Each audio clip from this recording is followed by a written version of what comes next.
All right. Well, basically, my name is Francisco Garcia. I go by Paco.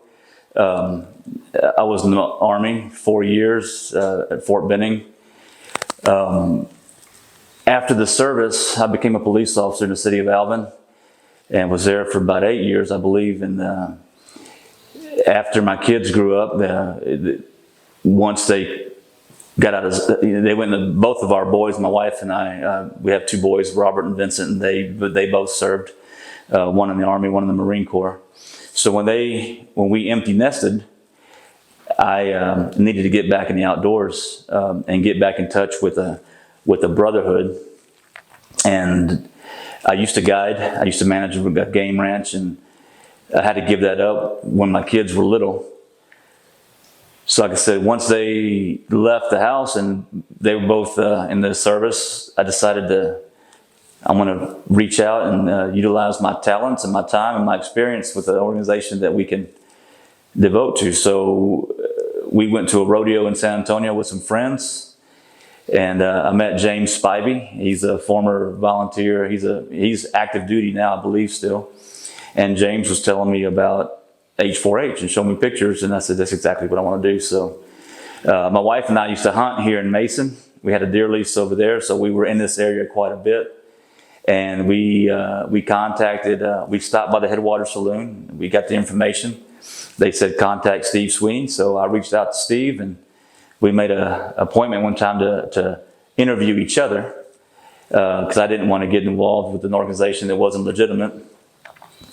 And it turns out, I mean, we both, we both hit it off well, and he put trust in me and my wife, and I trusted what he's doing. And it's been, I think this is our 6th or 7th year that I think it's our 6th year that we've volunteered with the organization. My wife, Amanda, is the secretary for the organization.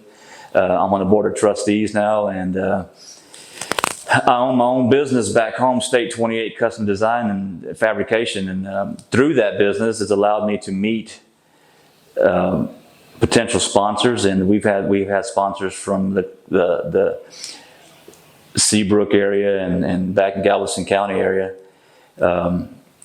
Customers that have become friends that have sponsored who are passionate about supporting veterans, and one of the prizes that we have, not prizes, but one of the items that we have in the auction today is donated by a couple of my customers, including our business, and it's the women's package for the auction today. And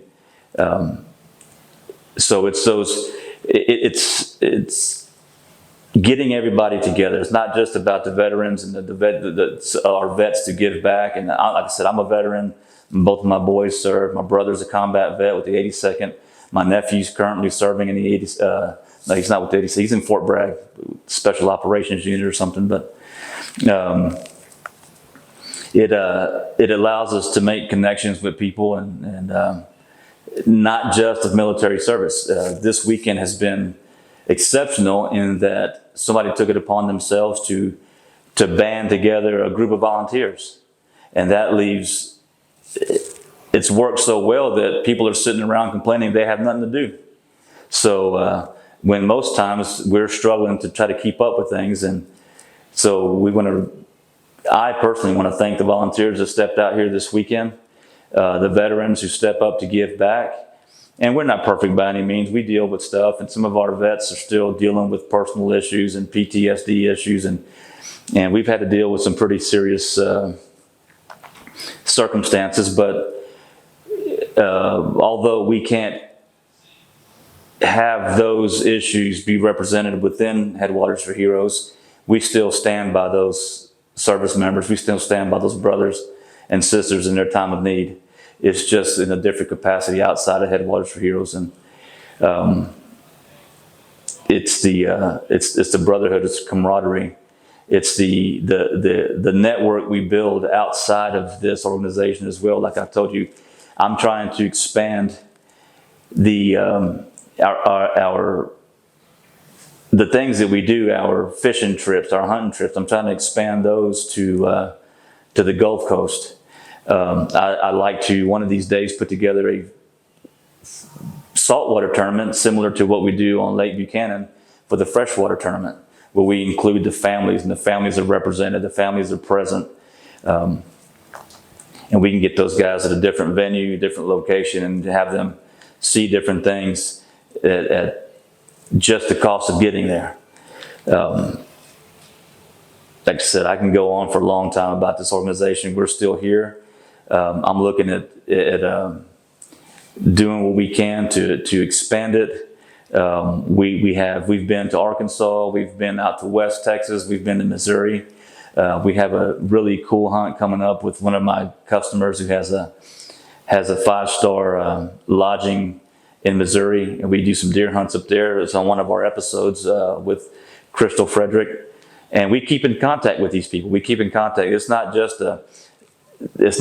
them coming in to be with us for these hunts, and then we forget about them. We keep in contact. I reach out to them, make sure they're good. During one of the hurricanes, one of our Gold Star widows and her son, I put together a care package, and we drove out to Louisiana to help them. They lost their house. So I loaded up my generator, and in my church, we put together a care package, water and food, and we drove out there to help them and clean up and make sure they were okay. So that's the kind of support that we give the people within the organization, not just the veterans, but anybody who helps us. I personally make sure that we return the favor.